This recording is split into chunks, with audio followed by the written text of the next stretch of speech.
Berjumpa lagi dalam permenungan kita, edisi Sabtu 3 September 2022, Pekan Biasa ke-22. Hari ini, peringatan Santo Gregorius Agung, Paus dan Pujangga Gereja. Bacaan-bacaan liturgi hari ini, bacaan yang pertama dari surat pertama Rasul Paulus kepada jemaat di Korintus, bab 4, ayat 6b sampai 15, dan bacaan Injil dari Injil Lukas bab 6 ayat 1 sampai 5.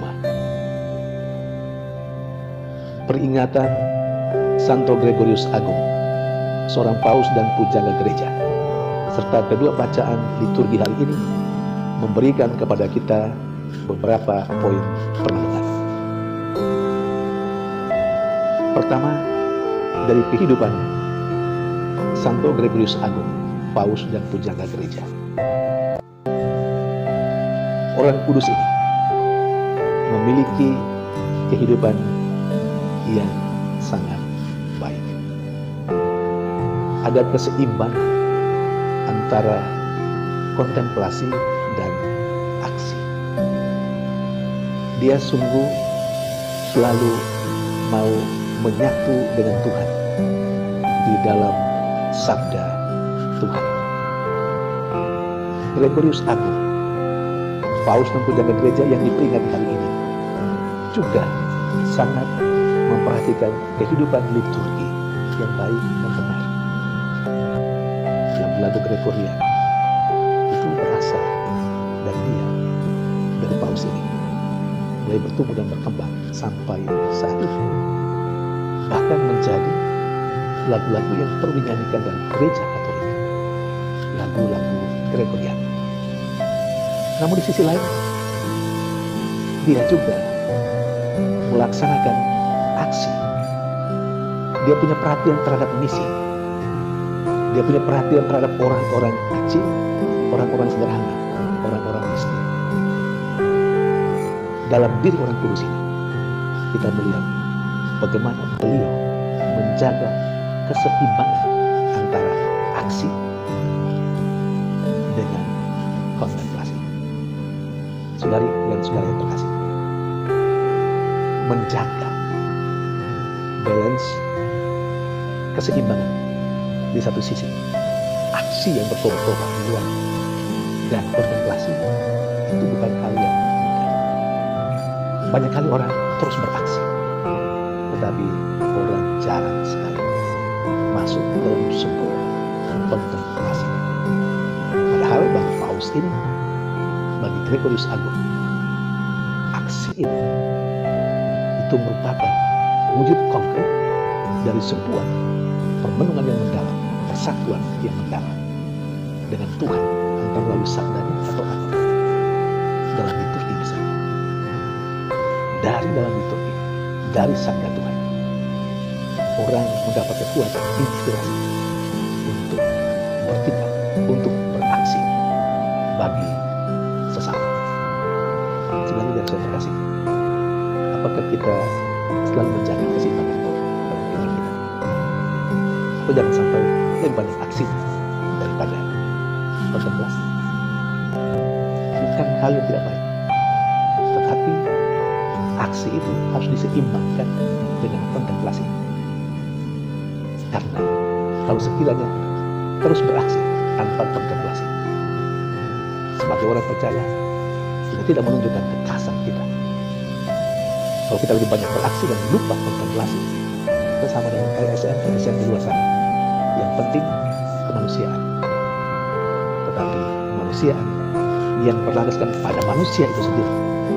Sementara kita, aksi kemanusiaan itu berangkat dan bertitik tolak dari Tuhan kita, dari kitab suci, dari apa yang dilakukan oleh Tuhan. Itu menjadi motivasi kita. Sehingga kita berkarya untuk sesama. Tidak saja sekedar karena kemanusiaan, tetapi karena Tuhan yang hadir dalam diri orang-orang itu. Mari kita menjaga keseimbangan ini.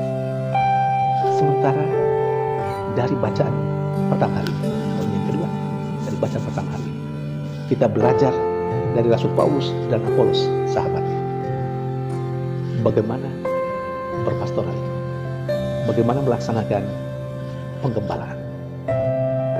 Laksanakan penggembalaan itu harus dijaga antara menampilkan Tuhan yang maha baik, tapi sekaligus menampilkan juga Tuhan yang dalam banyak hal juga sangat tegas. Bacaan pertama mengajar kita untuk berani mengkritisi apa yang tidak betul dan tidak benar dalam kehidupan persekutuan dan kehidupan orang-orang percaya, orang-orang beriman, mereka yang telayang. Tapi di sisi lain kita juga menyertakan belas kasihan. Kritikan yang disampaikan tidak karena kebencian, tetapi atas dasar belas kasihan. Semua demi penyempurnaan hidup beriman orang yang dilayani.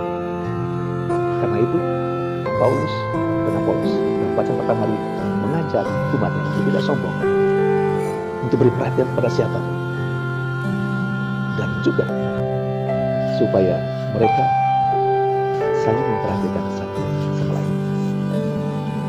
Sementara dari bacaan Injil, poin yang ketiga, kita belajar dari Yesus yang berbelas kasih tetapi tegas mengkritisi pemahaman yang keliru orang-orang Farisi, ahli Taurat tentang Sabat misalnya.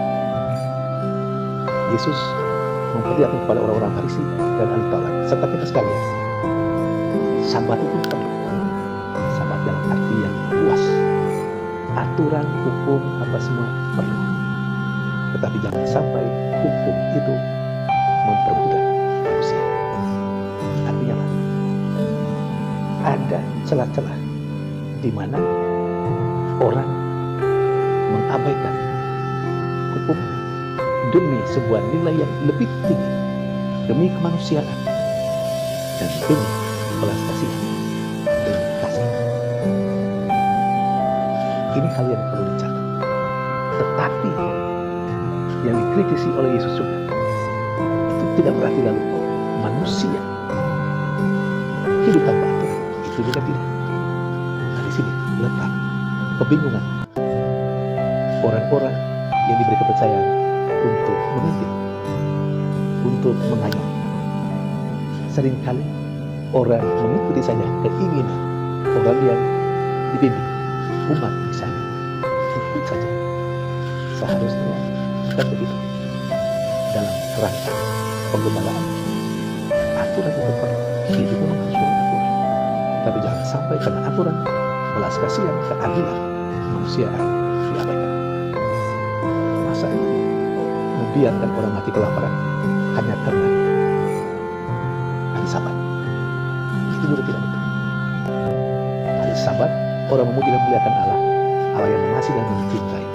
Maka hari Sabat sebagai sebuah aturan tidak boleh menjadi penghalang belas kasihan dilaksanakan untuk keselamatan manusia, untuk sesama. Saudari yang sudah terkasih, semoga kita semua boleh bertumbuh dan berkembang ke arah yang lebih sempurna dengan berusaha juga besar hati kalau kita sekiranya dikritisi atas apa yang tidak betul, atas apa yang belum baik yang kita lakukan. Mari kita menerima kritikan karena kita mau menjadi sempurna. Dan bagi yang mengkritisi, boleh mengkritisi, tetapi tidak atas dasar benci, tapi harus atas dasar demi kesempurnaan hidup sebagai orang yang beriman, demi keselamatan bersama. Tuhan